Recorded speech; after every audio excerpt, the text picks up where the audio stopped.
The Gargoyle King roars with all the might of his throat, crossing both of his swords. Sharp teeth are ready to tear apart 3 people who dared to come out against him. Shelly looks at his 30th level with fear. This is much higher than they expected, and therefore they were not ready for this at all. However, Shelly can't afford to back down. She is not at all the type of person who gives up in front of obstacles once you see them. Frank gives Schultz the order that she should attack after him, and he himself will act first, to which Shelly readily nods. Frey says that you can't drag out a fight with an opponent whose level is an order of magnitude higher than your own. In such situations, you should act quickly. He clutches the weapon in his hands, putting his mana into it. A man attacks the Gargoyle King using his cutting wave skill. The monster reflects the blow without any problems, which, however, Frey expected, but this provides an opportunity for a new attack, because it has opened. The commander raises his sword over his head, intending to strike again with the hope that at least this time it will work. But even this had no effect. There is a flash from the clash of weapons, and Frank sees that he could not even scratch him properly. The rough skin of the king remained intact, as it was. Then Shelly enters the fight, who has only been waiting for this opportunity. She runs at him without showing a drop of fear, although the monster's level is high.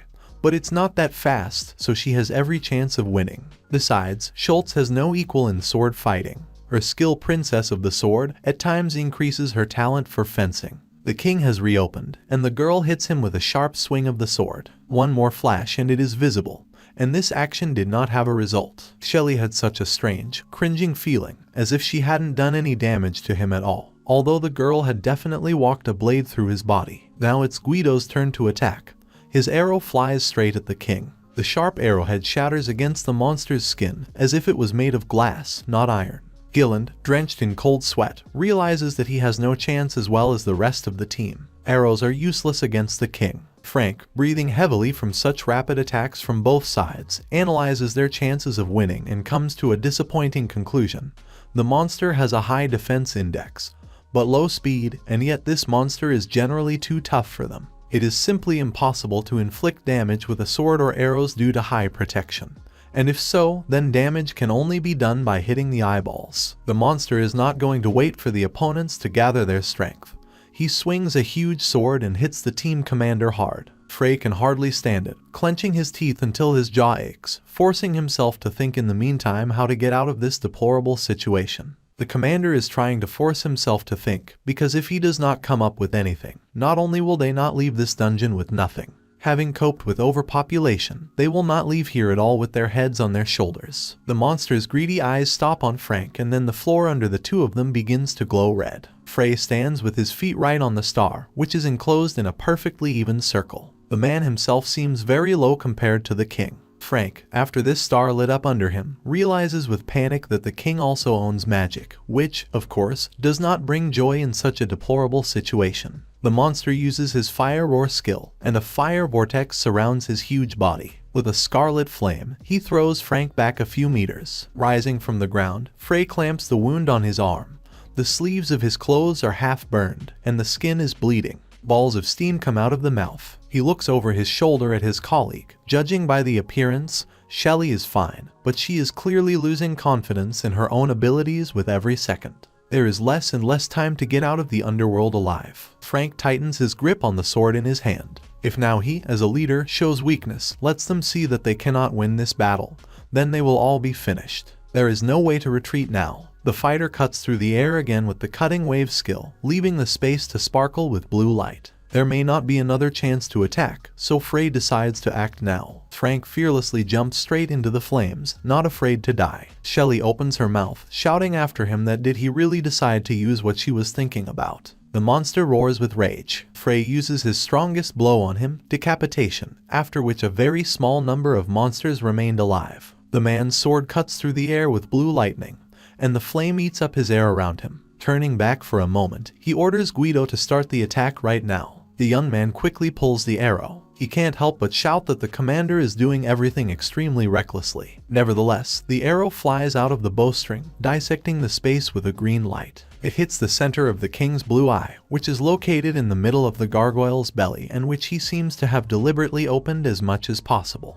Frank lands neatly on the ground, glad that they were finally able to fully attack. It remains to deliver the last, decisive blow, and then it will be possible to celebrate the victory. But it was too early to relax. The commander's eyes cling to the king's movements. The monster turns out to be dissatisfied with the fact that he was still able to injure. He strikes red magic directly at a man who is trying to defend himself with a sword. The king manages to knock the handle out of his fingers, and Frank tumbles to the ground. The commander's body no longer moves, and although he does not move, he still continues to breathe, which is good news. Guido, realizing the plight of the bottom, orders the girl to forget about their leader and immediately run away. Above Frey stands the king, who is going to finally deal with his defeated opponent. However, Shelley is not going to back down so easily, much less abandon her loyal colleague. She boldly stands between the monster and Frank. Schultz seems like a bug in front of such a formidable opponent. Guido looks at the girl with annoyance, dissatisfied with her act and scolding her for how stubborn she is. He puts an arrow in the string. After a while, Shelley is still standing in front of the king, but now she is on her knees. Blood runs down her face, and she leans on her sword to keep from falling from fatigue. Behind her, Guido lies motionless. His arrows have fallen out of his quiver, and the bow lies slightly in front of the owner, who clearly recently fell out of his hands. Breathing heavily, she realizes that even though she couldn't stop Frey from that reckless attack that almost cost him his life, so now she can't leave him to die here. Shelley clenches her teeth tightly. She should have run earlier. Now it's too late for a shameful retreat. She apologizes to Guido, who is the only one among them who initially did not want to go for this monster. Gilland, beaten, lies on the ground, but slightly raises himself on his elbows to answer and asks the girl not to talk such nonsense. He closes his eyes. The guy is not going to blame anyone for this. In the end, Guido himself made the decision to fight, and therefore the girl should not bear the heavy burden of guilt at all. The guy loses consciousness, and it is not clear whether he died or just breathes too weakly. Schultz looks at him in amazement. She is grateful to him for having her back, even though he may not have liked her very much. The king raises his hand to kill the last opponent, and Shelley no longer rushes into battle with her head, realizing that she can no longer do anything without anyone's help. All she has to do is close her eyes and accept defeat along with a heavy blow from the gargoyle. Someone behind her picks up Frank's sword. But time passes, and Schultz is still alive. She timidly opens her eyes, not understanding why it happened. In front of her is Chrome, who says he can't afford to just stand and watch these people die. He holds the sword by the hilt and by the blade, stopping the monster's blow, and clenching his teeth tightly from how strong he is. Mimic shouts that he is now the opponent of this stone bastard. He won't let these guys fight alone anymore. There are bruises and abrasions on Schultz's face, but she does not pay attention to them, and her arm is also injured, judging by the way she holds onto it. Shelley recognizes the guy with the mask they met earlier. It even turns out that Guido is still conscious, albeit with difficulty, but he raises his head to ask why he came for them. Chrome remembers with a sigh and a slight dissatisfaction why he did this. Before coming here, the guy was sitting on the floor of the cave, head downcast, and realized that it was too risky to follow the team. They will very quickly realize that he is a monster, one of those whom adventurers kill every day. If they recognize him, they'll have to fight 3 at once, and they didn't seem like bad people. But Chrome doesn't let his doubts consume him. What is he even thinking about? The guy abruptly rises from the floor. It is not about what is right, but about the fact that Chrome himself wants to do as he wishes. After all, this is the reason why Mimic wanted to become an adventurer, that in his past life, that in this one, the desire to save other people moved him all his life. But fate did not give Chrome any useful talent or skill. The guy dreamed of fighting monsters and protecting innocent people. Shelley, Guido, and Frank are risking their own lives to save a million others. Why, then, should Chrome act like a coward and abandon them? The guy is able to help them and at the same time not become a heavy burden. He rushes in the direction in which the team disappeared in order to have time to help them. Chrome's thoughts go back to the Gargoyle King in front of him. Although the Mimic wounded him, but their difference in levels is simply colossal, it is not surprising that the team could not defeat them, even with experience in battles behind them. While the monster has the 30th level, Chrome has only the 21st. The amount of mana of the king is 44 units, and the guy has only 23, despite the fact that he uses it for the skill Reincarnation. Barely holding the king's sword with his own, the guy curses and eventually retreats, almost falling on his back. He realizes that he will definitely not be able to cope alone, but is it possible to expect help from the wounded Guido and Shelley? It would be better to escape right now, but again, the conditions of all 3 leave much to be desired. Frank Chrome may inform, but he will not have enough strength for Schultz and Gilland. The actions of people still did not leave the monster unscathed. They wounded his head and eye on his stomach, which is also the weak point of the monster. Like the fighters before him, Chrome understands that the weakest point of the monster is the organ of vision on the stomach, which is not covered by anything. The king hits the mimic right in the chest, causing him to step back again, almost falling, and the monster seems to grin, pleased with his own attack. Then scarlet blood sprays in all directions from the wound on the mimic's chest. Shelly screams that such a wound is fatal, and Guido wonders how he is still standing on his feet. Chrome's eyes light up green, indicating that he is using one of his skills. The gargoyle roars with rage, seeing that the enemy is still on his feet and is not going to give up. And it's true, Chrome swings his weapon and says that even though he was distracted, he is stronger than it seems at first glance. He's aiming for the blue eye. The king brandishes his weapons, as if not seeing the mimic in front of him. While the monster is about to launch a counterattack, Chrome uses regeneration to heal a deep wound on his chest. The mimic has a very strong body, and with such regeneration it is simply impossible to kill him. The guy calls the bully for the second round, standing in a fighting stance. The king, apparently realizing that the enemy's weapons cannot penetrate, uses a fiery roar, as he did in the fight with Frank. The mimic squints. He has put fire magic on himself. Then Chrome jumps away from the fire, not letting himself be hurt, but regretfully realizes that if everything goes on like this, he will not get to the king in any way. The monster lowers his sword on the fighter, shattering the stone floor, but the guy manages to jump aside. Immediately realizing that the idea was extremely disastrous, it turns out the mimic is in a dead end, from where it is no longer possible to hide somewhere. Chrome's eyes reflect how the opponent raises the sword. He won't be able to dodge it. Shelly looks at this scene with a sinking heart. She can't help the mimic, and even if she could, in any case she has already lost to the gargoyle.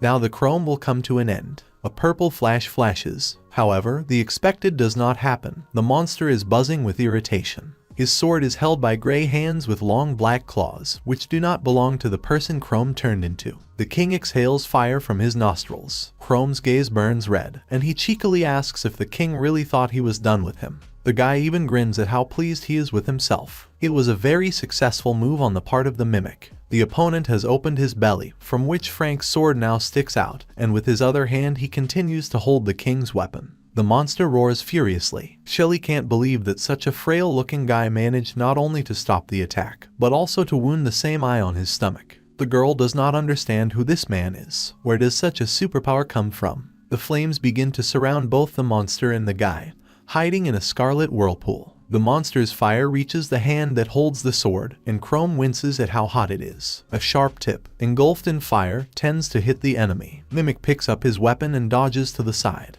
Unfortunately, the gargoyle was not as simple as it might have seemed at first. He inflicted a mortal wound on the king, and he is still able to fight, although purple blood flows from the wound. Dodging again, he realizes that he can't attack him back. With a new attack, Chrome runs away to the side and takes time for a short-term respite. Thanks to regeneration, he was able to overcome the fire curtain without being hurt, but he can't carry out a retaliatory strike, because his mana is almost at 0. There are only 5 units left out of the 28 maximum, and the level is not even comparable to the level of the monster, the 21st, while the gargoyle has the 30th. The difference, it would seem, is small, but it's too much for a mimic. Things are getting worse and worse. It's just disgusting. Not only can Chrome no longer use regeneration, so at this rate, reincarnation will also become impossible to use, because mana will end earlier, and then Shelly and Guido will see his true face, which of course is not good. However, it is impossible not to notice that the stone idiot,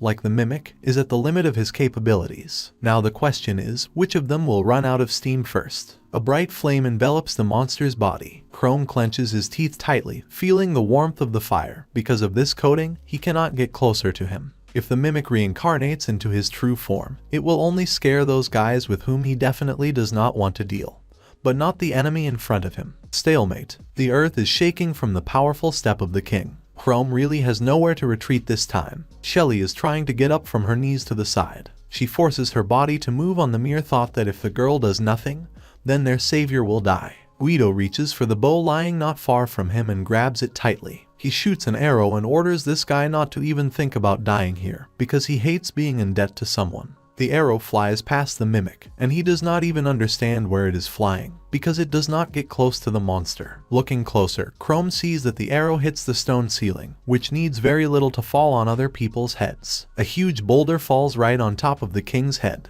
Mimic mentally praises Guido for a great blow, because he hit right on the head. This is a great chance to kill such a strong opponent. Chrome thrusts the sword deeper than last time into the eye on his stomach, so that now he will surely hit the monster. He jumps back as a wall of flames surrounds the king. Purple blood spurts from the wound. Although the weak spot has been attacked twice, the gargoyle continues to stand on its feet. It is worth attacking him exactly at the moment when the monster is vulnerable, but because of that strong attack, Chrome dropped the sword, which now lies under the monster's feet. There's nothing to be done, you'll have to go into battle with bare hands, which the guy has, compared to ordinary human ones, are gray, and the nails on his palms are long and sharp. He jumps into the flames and screams that this bastard is about to come to an end, and then punches him in the eye. The green glow overlaps the red one coming from the monster. The mimic stands over the defeated and realizes that he has emerged victorious. He defeated the dungeon boss of the 30th level. Such a victory was expensive. The system message says that 630 points were received by Chrome.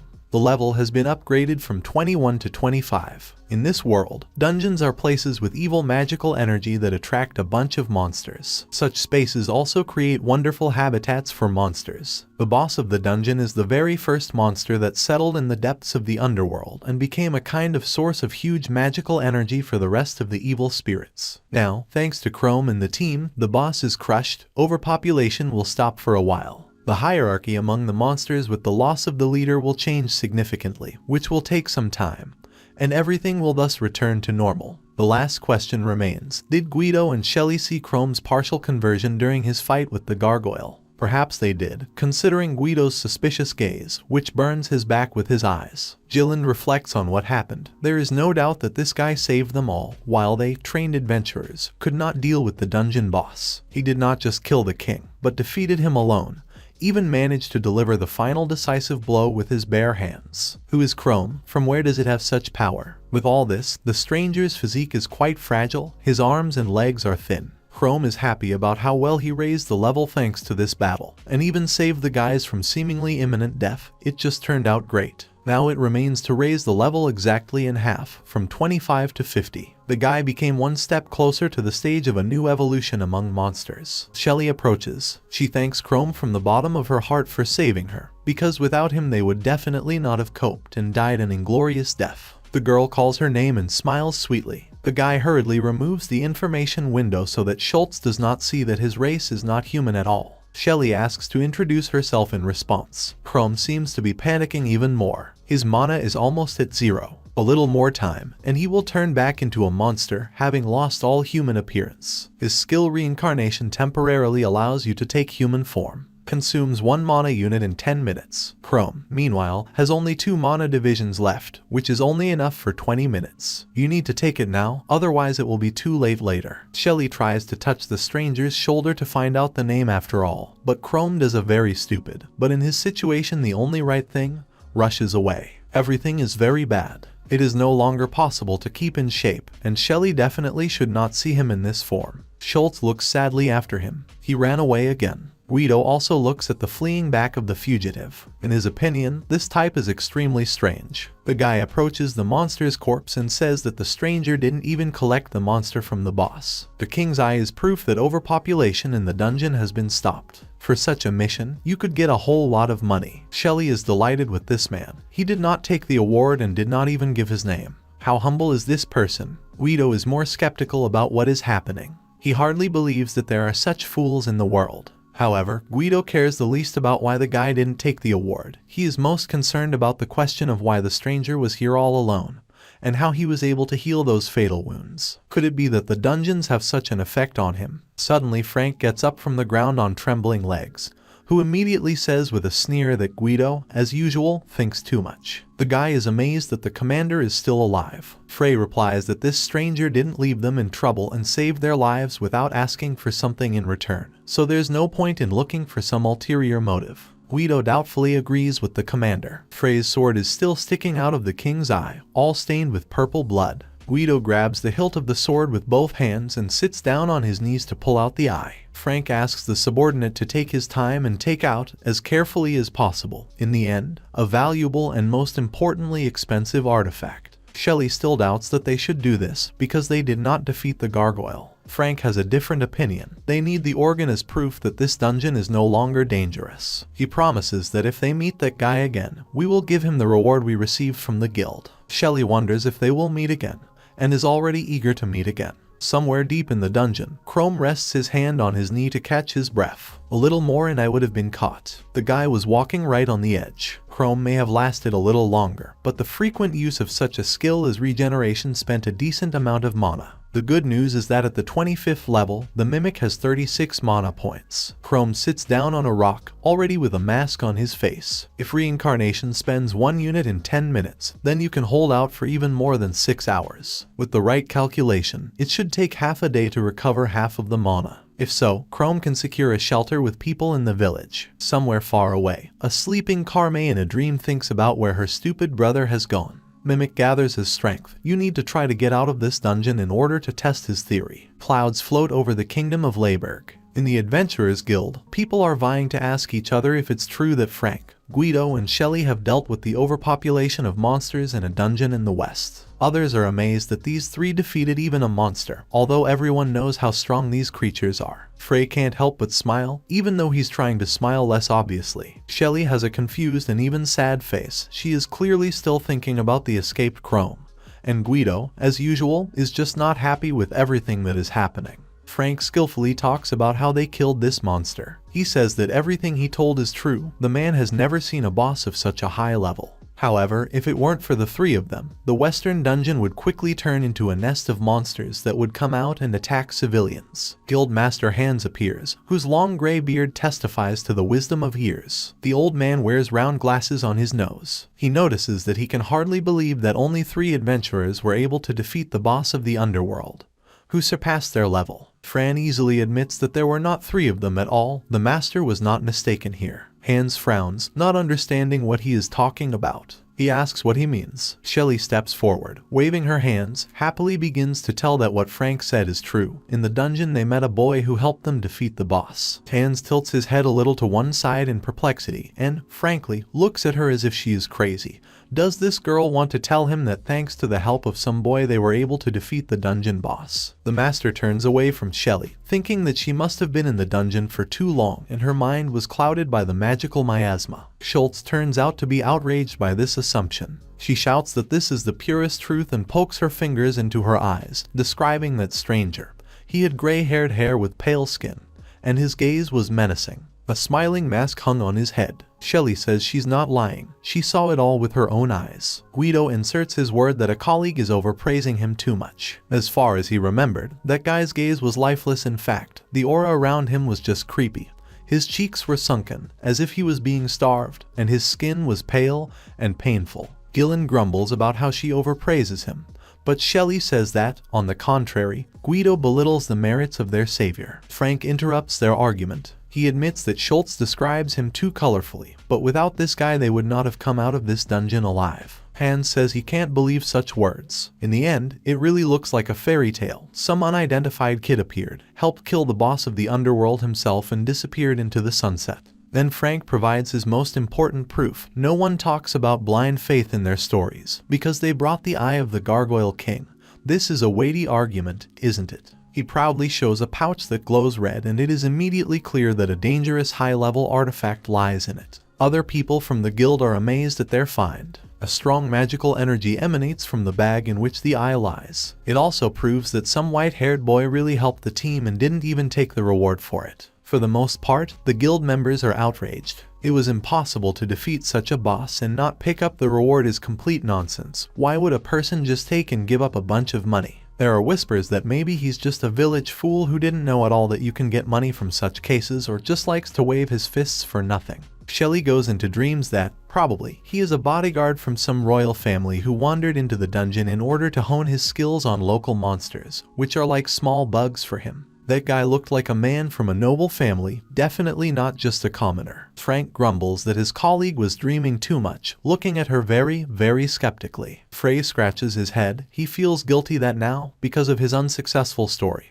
everyone thinks of him as a village fool, that he didn't even think to take the award. A man mentally apologizes to a stranger for this state of affairs. In the crowd, a black-haired girl who heard the whole story concludes that this guy must be an incredibly experienced fighter, so he defeated a boss of this level. The Western Dungeon is the place where her girlfriend's brother was last seen. Carme takes the dagger out of its sheath and reads the inscription, "Wait for me." The girl hides the dagger and puts her hand on the sheath, as if afraid that it will be stolen. In the Western Dungeon, not only did her brother disappear, but it is also the place where an unknown person saved her life from a ferocious ogre. Since the boss is defeated, now the hierarchy of the dungeon will change. The monsters will weaken, and that underground world will no longer pose a strong threat. At least a few years should pass before the birth of a new boss. Now the dungeon will be much safer than before, and she will be able to go in search of her brother again. She clutches her weapon in her hands, determined to go in search of him in the near future. Carme missed her brother so much. Frank, having received a reward from the guild, lifts a bag of gold into the air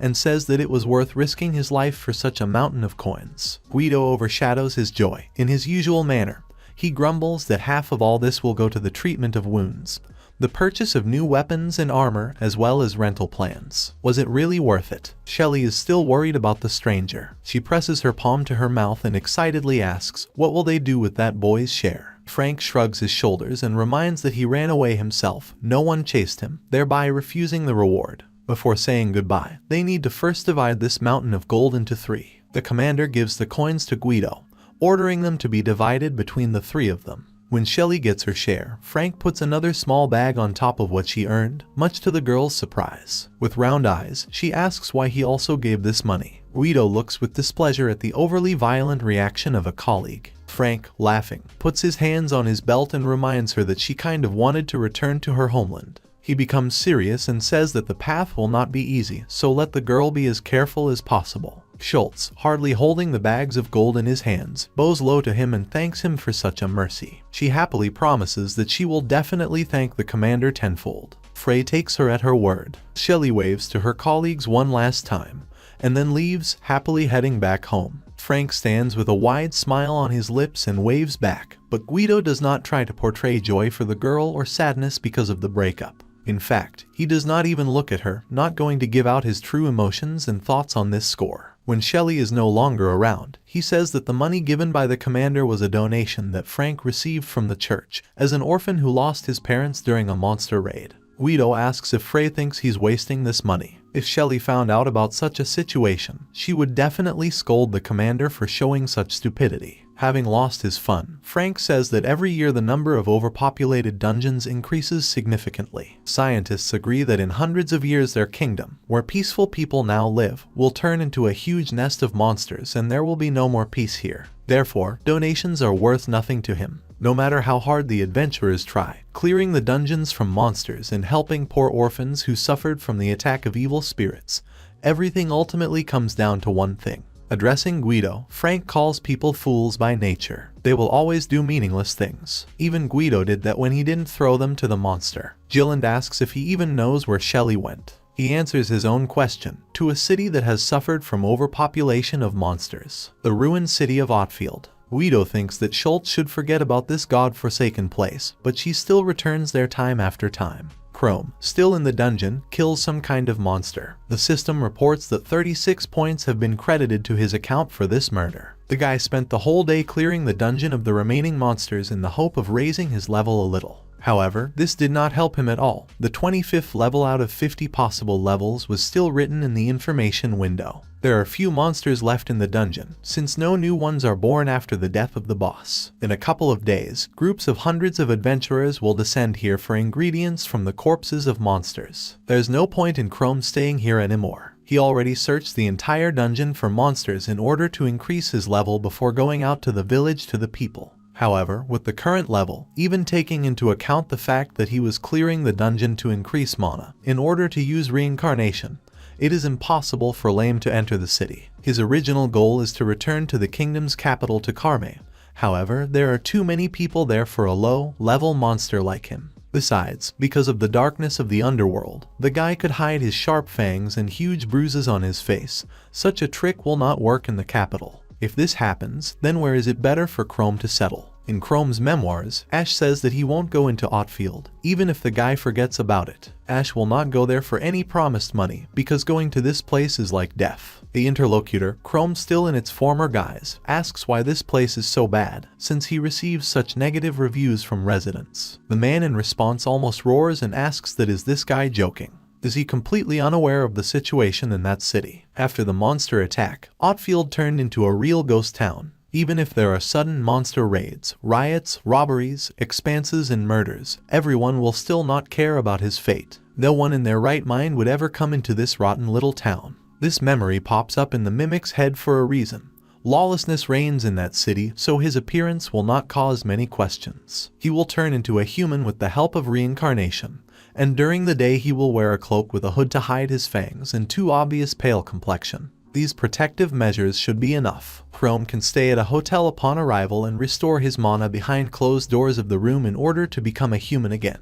Also, thanks to the ingredients that Chrome managed to collect from the corpses of monsters, he will be able to earn a little extra in Otfield. This money is even enough for food and housing. The idea seems just brilliant. The guy gets out of the dungeon and gets under the sun's rays. His next stop is the town of Otfield. The streets look desolate, and what is most terrible, it's like a hurricane has passed through them. The walls are cracked, fallen pieces of stones and wooden beams are lying at the foot of the house. Chrome, having turned into a man, muses aloud about the destroyed city of Otfield, through the streets of which he is now walking. This is a place that became a haven for all kinds of scum of society after the attack of monsters from the dungeon, as far as the guy remembers. There are dark rumors that this is the most dangerous city in their country, but people continue to live here, as Chrome may notice, and they don't even look like life-hardened robbers or murderers. Nevertheless, the mimic feels happy.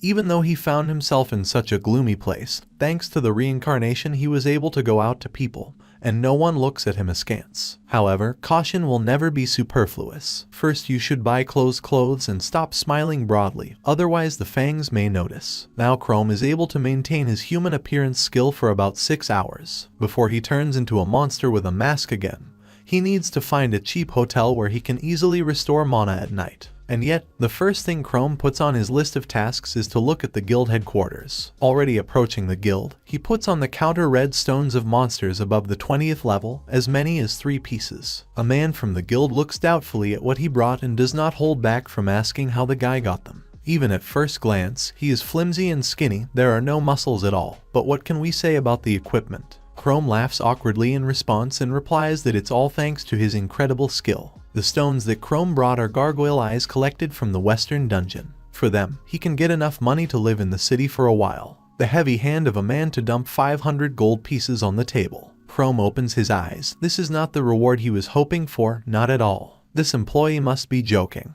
They will pay 10 times more for such ingredients in the capital, and they will thank you finally. The man says to go to the capital in this case. He reminds the guy's indignation that they are not in the capital, but in a god-forsaken place called Otfield. Maybe these stones were stolen at all. How would the employee know? The employee says that in this guild headquarters they do not check the level and rank of the adventurer, and also no one cares which way the guy got these stones, whether this one was legal or not at all. Even if Chrome showed up here completely covered in blood, no one would ask any questions and wouldn't even look crooked, frankly. If the mimic is not satisfied with something, then let him fail on all 4 sides and look for a buyer who will pay him more and ask much more reasonable questions. Chrome decides to leave with 500 coins, but this does not mean that he has accepted defeat. He was simply cheated. This money is enough at best for 3 days, at worst, for an even shorter period. In addition, Mimic does not know the local rules, so he cannot trade here either. The path of Chrome is blocked by a tall blonde man, who immediately recognizes him as a newcomer. When a guy asks what this man wants, he introduces himself as Jeff, a local adventurer whom every rat in town knows. He reports that the newcomers here are being devoured by the guts, so it would be better for Lame to learn the local rules as soon as possible. The guy had never heard of any rules in Otfield. He wonders if he can trust Jeff in this matter. The adventurer grabs Chrome by the thin fabric of a black rag on his chest and slams it into the wall to make his dominance more convincing. Chrome did not expect that after a couple of minutes of arrival in the city, he would be treated like this. Jeff demands to give money for the stones, which the guy probably stole in his opinion, and he, so be it, will cover his back in Otfield. The guy is outraged. This adventurer is also going to blackmail him. What other people will be waiting for in this missing place? Grabbing the hand restraining him, Chrome replies that he does not need someone else's protection services at all. Jeff says that such a weakling will not last long in Outfield, but Mimic does not let him finish his speech. He roughly pushes the attacker away from him, and he falls to the ground like a potato that has fallen out of a bag. Jeff asks how he dared to do this. Acquaintances behind the adventurer's back immediately begin to tease him. Their handsome Jeff could not cope with a walking skeleton. Apparently, he slipped right on the hard asphalt. Chrome, meanwhile, roughly determines Jeff's level. If he considered it correctly, then about the 20th. The man jumps up from the asphalt and shouts that this asshole is now going to answer for everything. He draws a silver sword from its scabbard. Chrome hesitates. Is he seriously going to attack a guy with a gun surrounded by a bunch of witnesses right now? Yes, it does not fit into any framework. Jeff's friends ask him to cool down. The situation is really not suitable for a fight. But the adventurer does not seem to hear their arguments. He is enraged by Chrome's trick and promises to teach the kid a proper lesson. It is at this moment that the guy decides to act, running up to Jeff and the people who held him. The mimic kicks the sword hilt out of the adventurer's hands. While Jeff looks at the discarded weapon, even more angry at the boy, he realizes that it's time to get out of here before it's too late. Jeff shouts after him that next time he will definitely kill Chrome and nothing will save him. The mimic stops in an alley. He would have been able to defeat Jeff, but he would not want to waste mana, which is needed for reincarnation like oxygen. In this scenario, his disguise will be quickly revealed. Apparently, it will be much more difficult to live among people than in the dungeon from which Chrome got out. Later, sitting in a room rented with the proceeds, the guy sits on the bed in the guise of a monster and realizes that even in the underworld he was not so tired. Eventually, he was able to pay for a hotel, buy a sword and a cloak. Only now there was a feeling that someone had already used things before him. According to the system, the rusty dagger was stolen and sold. Chrome himself bought it for 240 gold. The old robe was also stolen, bought by mimics for 60 coins. Finally, a room in the hotel was rented for 110 gold. Chrome managed to find the cheapest and simplest room in order to restore mana overnight. The guy bows his head heavily, sitting on the edge of the bed. Chrome would like to spend some more time among people, since only monsters surrounded him in the dungeon. However, you will have to collect information about this city, and then go down to the underworld again to continue hunting. Thanks to his skill, which spends a little mana, Chrome was still able to settle among people and spend some time with them. Meanwhile, in the church, the Holy Father asks Shelley if she is sure that it is worth giving them so much money. A young girl could spend it on her own needs, so it's not worth it. Schultz smiles all over his mouth and holds a small child in his arms. She assures that the Holy Father does not have to worry. The adventurer will definitely earn even more money as soon as she returns to the capital. Although they are grateful to Shelley for the donation, however, she still shouldn't have spent so much on them. The Holy Father sadly says that Schultz should forget about this city as a terrible memory, which is not worth it. Shelley asks what the elder is talking about. She will never forget this place. After the monster attack, it was the man who raised her in this very church. The girl is surrounded by children, whom she calls her brothers and sisters, and Shelley has to take care of them. Some boy asks if it is true that she is a famous adventurer in the capital. Schultz replies that naturally his sister is one of the coolest adventurers. The boy naively asks whether the capital will help them deal with the disaster whole. Shelley opens her eyes, but quickly finds an answer. She says that her brother can be sure that they will definitely deal with this. She says goodbye to the Holy Father and asks him to take care of himself. The man asks the same from her, because her job is much more dangerous than his. Chrome was never able to talk to anyone. As soon as he tries to start a dialogue with someone, they look at him as the last idiot. Maybe it's worth picking up more stones from monsters and selling them in the capital, where the guy will really get a decent profit from them. But this option is immediately discarded. It's too risky. There are a lot of guards around the capital, and Chrome will spend too much money just to get there. There are people sitting in the alleys of Outfield, poor and destitute, but they don't seem to get out of the general landscape of the city in any way. The guy walks among them and doesn't even notice. He reflects that in the capital he will be caught quickly if he seems suspicious. This is where he can walk, and no one will look at him askance. Everyone here is so strange. In addition, in the center of the country, Chrome may encounter old acquaintances with whom he would definitely not be eager to cross paths. For example, with Ash, who remembers how he died then in the dungeon. But Chrome won't make a lot of money in Outfield either. Mimic does not notice, but Shelley comes to meet him,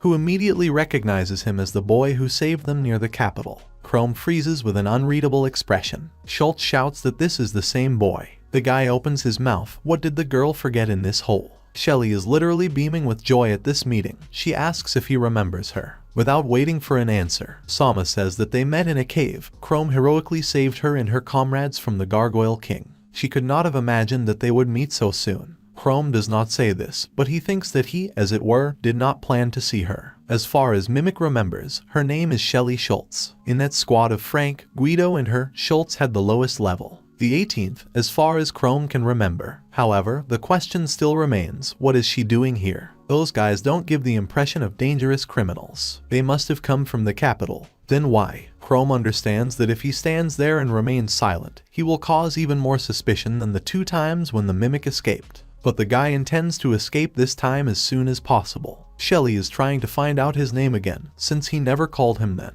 Chrome turns around and, shouting that the girl has made a mistake, rushes away. Shelly stands behind with her eyes round with surprise. She asks him to stop, remembering Frank's words that he has a lot of questions for this stranger, because he may very well be an escaped criminal. Shelly realizes that Frey may be partly right that he could be an ordinary criminal, because this explains the boy's stay here in Otfield. And yet Schultz could hardly believe it. She's too kind a person for that. She rushes after him, saying that she is not going to dig into the guy's past. Shelly says on the run that she would just like to thank him for saving her, that's all. Chrome doesn't seem to hear her. He doesn't understand why this girl is chasing him. Had she guessed his true identity? Chrome's affairs are getting worse and worse. Schultz stops in the middle of the street and tries to catch his breath. She had lost sight of the supposed one. Although she is fast, however, the stranger turned out to be much faster than her, an experienced adventurer. Shelly is at a crossroads. Which way to turn? Which way did Chrome turn? But the guy has a problem with being in a dead end. However, there are some advantages. There is no Shelly or anyone else nearby. But everything led to the fact that she would catch him. In such a situation, you will have to use the claws of a mimic in order to break away from Shelly, hiding behind the wall that Chrome rested against when he was running away from the girl. He clings to the wall with his long claws and begins to climb up. There is very little left until the end of the barrier. The hand is already clinging to the edge, when suddenly Chrome's sword falls to the asphalt. The guy doesn't want to part with it. He paid 240 gold pieces for it, which, by the way, don't just lie around on the road. Chrome breaks away from the wall and jumps after him. However, the landing does not turn out to be soft. He rubs his lower back and scolds himself for such a reckless act. What kind of normal person jumps from the height from which he jumped? Chrome doesn't notice Shelly, who stands over him in shock and asks from what height. As the guy says, he jumped. Cold sweat begins to drain from the mimic. He's in trouble for the full program. Chrome manages to get up, and Shelly begins to apologize. She chased after him and apparently scared him, although she didn't want it at all. The guy asks not to take such nonsense into his head. He himself began to run away from her. After all, it turns out that Chrome heard her saying that she was not going to dig into his past and reminds about these loud statements. Schultz readily replies that this is all true. She doesn't care what he's done in the past. What matters is that he saved their comrades and herself in the western dungeon. Chrome still looks doubtfully at the new acquaintance. He was afraid to meet with his acquaintances, as they would be able to see him as a monster, and not the former man of Chrome. But this girl is the only one of all the locals who wants to talk to him and is ready to close her eyes to who he is. She's so kind to the guy, compared to the rest of the residents of Otfield. Shelly asks for her name for the 3rd time. Although the mimic is a little confused by such a request, he replies that his name is Chrome Clank. Shelly claps her hands and notes that the new acquaintance has a very beautiful name. The guy hopes that he will not regret later that he called himself by his real name, and not by some kind of pseudonym. Chrome says that, as far as he knows, the girl's name is Shelly, right? He can't resist asking what she's doing in the godforsaken city. Seeing Schultz's not so obvious reaction to the question, he immediately apologizes. He didn't think when he asked. After all, it's none of his business, so Shelly can leave his question unanswered. Schultz smiles and says that everything is fine, don't let him worry. Turning away, she says that she actually lives in the capital and comes here to visit relatives from the church, because Otfield is the city in which Shelly was born. The girl remembers that every time she visits her family once a year, she notices how the city is becoming more and more dangerous. The moment when Frank said that the girl's hometown was overrun by monsters after overpopulation of the nearby dungeon pops up from her memories. Chrome finally understands why Otfield has become a haven for criminals. That explains a lot. The guy admits that, in fact, he is here for the first time. He asks if this city has always been so dangerous. Shelley decides to tell about the times when Otfield was a thriving city. Of course, it would never have been comparable to the capital of their kingdom, but life was boiling and bubbling in it, and the townspeople loved their Otfield with all their soul. But not good without evil, there was a dungeon near the city where overpopulation of monsters was in full swing. In those years, Shelley was still a small child, and local adventurers could not prevent the impending threat. At one point, monster camps formed on the outskirts of the city and on trade roads. Trade gradually languished in Otfield, and all the wealthy people, as well as the nobility, dispersed to other cities, safer and more promising. Eventually, a lot of townspeople left Otfield. They were replaced by criminals who, although they began to protect this city from monsters, however, made it a habitat for thieves and lawlessness. Shelley can't hide the sadness in her head. Criminals, of course, protect local residents, but they do not consider them to be people, forever extorting money from them, which the townspeople do not have much. They are raging, and no one is able to stop them. Shelley seriously declares that she is going to become a first-class adventurer in order to bring peace and quiet to Otfield, reviving their former calm and peace. Chrome breathes out her name in amazement. In the church where Shelley grew up, the boy says that as soon as he becomes an adult, he will also become an adventurer and will defend the city instead of with Shelley's older sister. He proves his words by demonstrating the skill, telling about the fact that he has a useful one. A fireball is going to gather in the palms of the boy. The orphan promises to work hard and give all the money she earns to the church to help her family, including the Holy Father who raises them. The man laughs. Shelley would be touched by his desire to the depths of his soul. Suddenly, the Holy Father hears footsteps and is alarmed.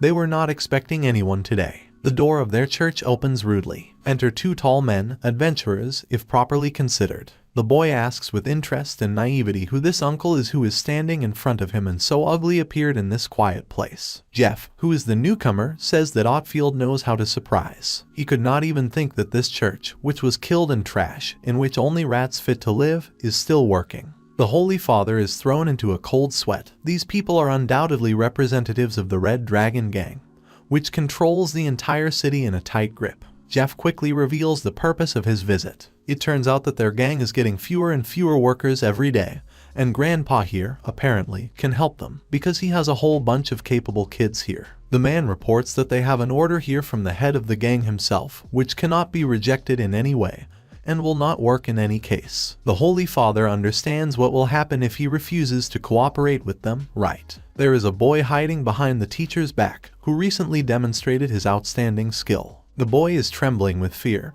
He has never met these people, but when he looks at them, he cannot stop trembling all over his body. The orphan grabs the robe of the Holy Father. The boy chooses the way not to be afraid of them. He has strength. Besides, he wanted to become strong, like Shelley's older sister, to fight with the strong and protect the weak. The man who came with Jeff says that children are so troublesome, and the old man copes with them alone. Let him give them all, simplifying his life at times. The Holy Father falls to his knees. He tearfully asks not to involve children in this matter. The man touches the floor with his forehead and says, in this case, take it, if these people so please. Jeff grins. Why is this old man so stupid? They definitely don't need senile people like him in the gang. The Red Dragons desperately need new fighters, whom they will train according to their gangster canons.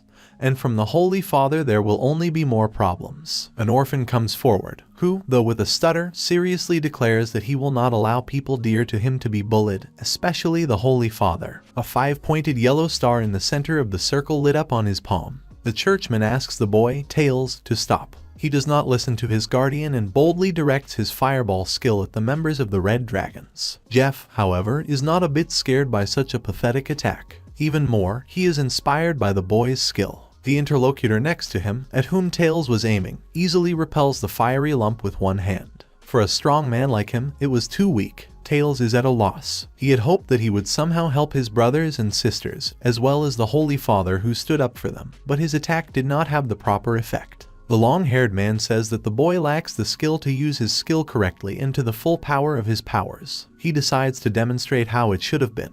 He calls for exactly the same star as the younger one, with the only difference that it has a purple color and burns more brightly. His skill is called Ball Lightning, and the name itself says how useful he is to the gang. The wall, to which the man put his hand, collapses, letting in bright street light. Jeff admires his bro's skill. It's really something with something. The boy steps back. In front of these two, he is a complete nothing, too small and weak to fight. Tails realizes he can't beat them. With empty eyes, he falls to his knees, and Jeff says that at last the kid realized the helplessness of his situation. The second gang member stretches out his palm in front of him and promises that in the Red Dragons they will be able to develop his skills to the same level. The little one can stop worrying.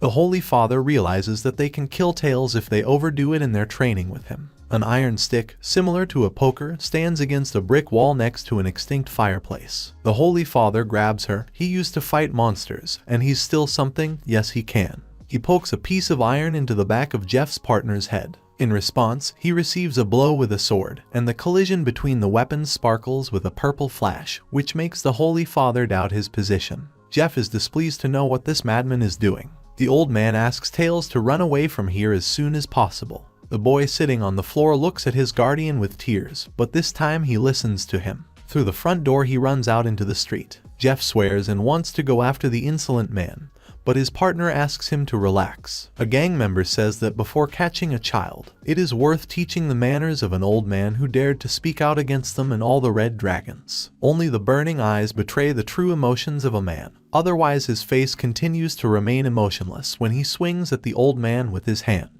At the noise, children run out of the room, who excitedly ask the guardian what is going on here. The Holy Father, with pain in his voice and eyes squeezed shut, asks the children, like Tails, to run away from the church. The orphans freeze in confusion. Jeff takes advantage of their appearance, puts a sword to the Holy Father lying face down, and threatens that if they move even a step, they will separate the head and body of this person. The partner, holding the old man by the gray hair on the back of his head, presses his face harder into the floor. He says that the more his ball lightning accumulates energy, the more destructive its effect will be. In that case, either he will smear the Holy Father's head, or he will give him these children.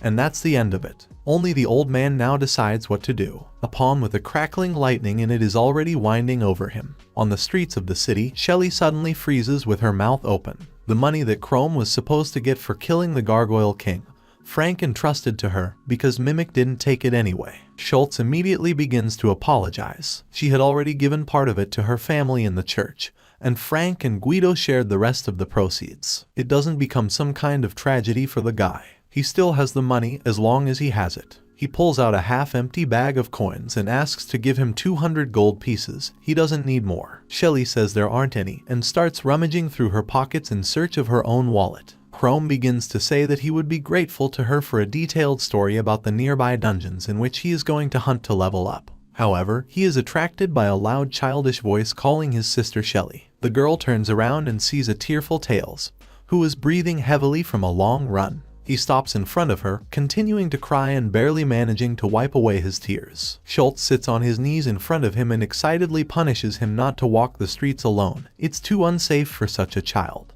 The kid does not listen to her and tells her that evil people have come to their church who are going to kill everyone's beloved Holy Father. Shelly gets up from her knees and tells Chrome that she urgently needs to leave. She asks for forgiveness for this. The guy, realizing that they came not so much for the Holy Father as for the children, and decides to go with her. Shelly is his most reliable source of information in Outfield. It would be stupid to lose it so easily because of some bandits. Chrome remembers what it means to cherish family ties, no matter how painful the memories of his own childhood with his younger sister were not given to him. He must repay Shelly for her selfless kindness. The cracked walls of the church become visible. The old man wheezes with back pain when the man applies a fireball to his back, clearly not hesitating to use it with all his might, but so as not to kill. Jeff complains about how stubborn the Holy Father is. A terrible-looking wound was formed on the back of the churchman. He steps on his head with the sole of his boot and informs him that he does not want to be a murderer at all, so let him be obedient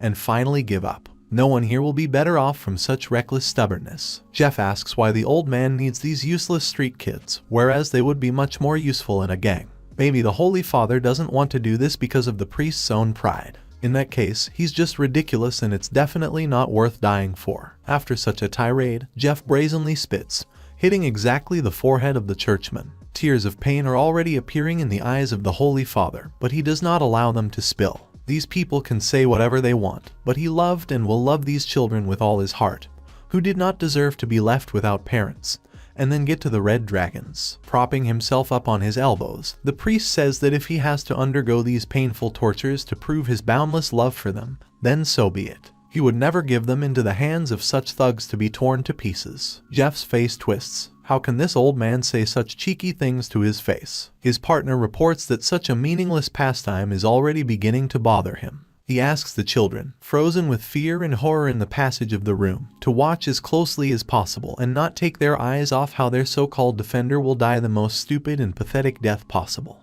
The man raises his hand above his head, on which the star symbol glows, intending to bring down all his might on the Holy Father. Through a hole in the wall made by the same person, Shelley and Chrome rush in. The guy stands a little ahead and, unlike his girlfriend, does not freeze in shock and horror at the sight of a beaten priest, but holds a sword in his hand and rudely asks what these idiots are doing here. Jeff's partner asks not to make noise, because everyone in this city knows that you should not stick your long nose into other people's affairs, especially if it concerns the red dragons. Jeff realizes with suspicion that he has already seen this pale kid somewhere. Shelley also finally understands what kind of people are in front of them. The same gang of red dragons, about which there are just terrible rumors all over the city. The partner says that since Chrome does not know at least the simplest laws of their outfield, he will show him what happens to strangers on their territory, who also stick their noses where they should not. He puts a fireball in front of him in confirmation that no one is going to joke here. The Holy Father weakly whispers Shelley's name. He clearly didn't want a kind girl like her to get into trouble because of him.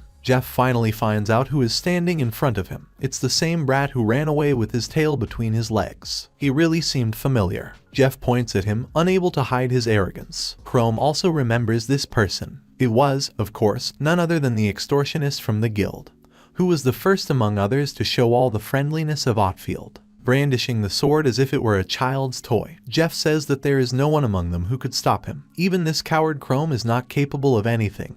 The long-haired one is sure of it. The Holy Father, still lying on the ground, barely lifts his head to tell the visiting Shelley and the unknown boy to run away from here as fast as they can. He worries about the pupil, whose level does not reach the level of the members of the Red Dragons. These people are too pathetic, but if Schultz gets into a fight with him today, then they will chase her too. Jeff, ignoring the priest's wheezing, laughs from the piece of iron with which Chrome pokes at him, and the guy cared very much about his sword for as much as 240 gold. The man notices that although there is enough courage in his facial expressions, however, he clearly did not come out with a physique. Chrome is clearly fighting for the first time at a time when not only his life is at stake, but also the life of the Holy Father, as well as Shelley. How wrong he is. Terrifying monsters flash before the guy's eyes, with whom he already had the honor to fight for life and death, even the Gargoyle King, thanks to whom he met Shelley. Chrome asks not to be misunderstood, and immediately declares that there has never been a person on his road who would be as weak as Jeff. He raises his eyebrows in surprise. This was not the answer he had hoped for. Chrome attacks first. Jeff, clenching his jaw angrily, can't help but notice that the opponent is fast and surprisingly strong. But the chromium level isn't higher than his own, is it? This simply cannot be. The man refuses to believe in such a probability. Jeff doesn't accept that kind of truth. He swings his sword at the opponent, but before he even has time to strike properly, the mimic touches the tips of the blade to his chest, and a green light surrounds them. Jeff's leg twists, and he settles on the old wooden floor. The man jumped back to weaken the opponent's blow, but it was still close enough to pierce his chest through and impale him as if on a spit for food. Jeff feels his chest to make sure there is no wound. Chrome towers over him. He is trembling only for the reason that he is just terribly angry at this man who behaves more disgusting than any monster. The man throws in a sweat. Now this boy could easily and simply finish him off, and no order from the head of the Red Dragons would help. Jeff notices with horror that he is shaking. How could someone like Mimic scare him? The partner of the long-haired man decides to interrupt the abuse of his friend. Raising his hand to the top, he surrounds them with a purple star. Wall lightning attacks in a furious stream to the place where Chrome stands, and the guy barely manages to jump back. Then, without giving the boy time to rest, the man hurries to strike with a sword, but Chrome quickly recovers, deftly blocks the blow. He says that taking care of Jeff is one thing, but his own attacks are quite another, and since Chrome was able to get rid of several in a row so easily, then he is clearly not as simple as it seems. Still, it wasn't smart of him to fight the Red Dragons for the sake of a broken church and a few kids in it. Chrome is thinking about his own situation. He has already applied his skill and cannot cancel his skill, even in a place like Otfield. Besides, this man in front of him is stronger than his human form. Jeff, realizing that the attention of the most formidable opponent here has been switched to himself by his bro, finally gets up. He didn't dare to think that someone could stand up against Rado. However, Jeff gloatingly thinks that now Chrome's back is open. Shelly prevents the murder of a friend. She crosses balls with him, intending to fight until her last breath for the sake of these children, the Holy Father and the Church. Schultz declares that now the man will fight with her. The vein on Jeff's temple swells with anger. Everyone in this room looks down on him, and a man will make them regret it. Sparks fly between Shelly and Jeff's weapons from the hatred with which the rivals attack each other. Schultz can barely keep up with him. Obviously, the bandit's level is higher than her own. He is faster and stronger. Jeff feels it too. He is already anticipating an easy victory over this girl, because compared to Chrome, Shelly is nothing to him. In addition, it is very striking that this is Schultz's first fight with a human. Judging by her clothes, she is an adventurer from the guild, which means that she has only fought monsters up to this point, so the task cannot be easier. The level and experience are on the man's side. He can't lose in any way. Jeff laughs at his rival. Does he really see fear on her sweet face? He tells her the same thing he told Chrome a little earlier. Is this her first fight with her life on the line? In that case, she is a very naive second-rate adventurer, unworthy of his attention. And Jeff really likes to play with women. Did she know about this? So let him not even dare to die too easily. Shelly frowns at such a statement. No one has ever dared to perceive her as a toy. In the battle of Rado and Chrome, the leader is definitely the elder. He admits that the enemy has both a high level and courage, but the metal in his hand could have been taken out to the trash for a long time, and not to fight against such a serious opponent as Rado. The man lowers his weapon, as if he sees in the boy not a rival, but a training partner, and asks why he decided to fight with him. Because it is natural that in nature the strong should dominate the weak. Chrome thinks they'll just take it, leave here, and what will happen then? Nothing will change. Unlike his partner, Rado prefers not to waste energy. He goes on to say that if people like Rado and Jeff fight in full force, they will cause irreparable harm. However, he offers something. Chrome can get out of here, and then Rado will close his eyes to his antics. That was his last warning. Surely Chrome is not going to sacrifice his life because of a petty sense of gratitude. The guy asks if he really has to stop because it won't change anything. But throughout his life, Chrome has met such unbearable people as Rado. This is the reason why he did not give up his dream of becoming an adventurer, even though at times this occupation seemed to be complete nonsense. Chrome looks up at the opponent and replies that he will never succumb to the persuasions of someone like him, who constantly runs away when the mimic himself has gone so far. Rado hisses that the guy is a complete fool. The elder admits that he never intended to fight to the full in a place like this. However, as a member of the gang of Red Dragons, he cannot allow such a brat to discredit their honor and dignity. Rado stretches out in front of him and summons lightning into his sword. Chrome has never seen anyone do this. It makes him very much amazed by what he saw. Standing around the blazing lightning, Rado promises to burn it in a few seconds. This will make Chrome regret the choice he made, even if the boy does not even doubt.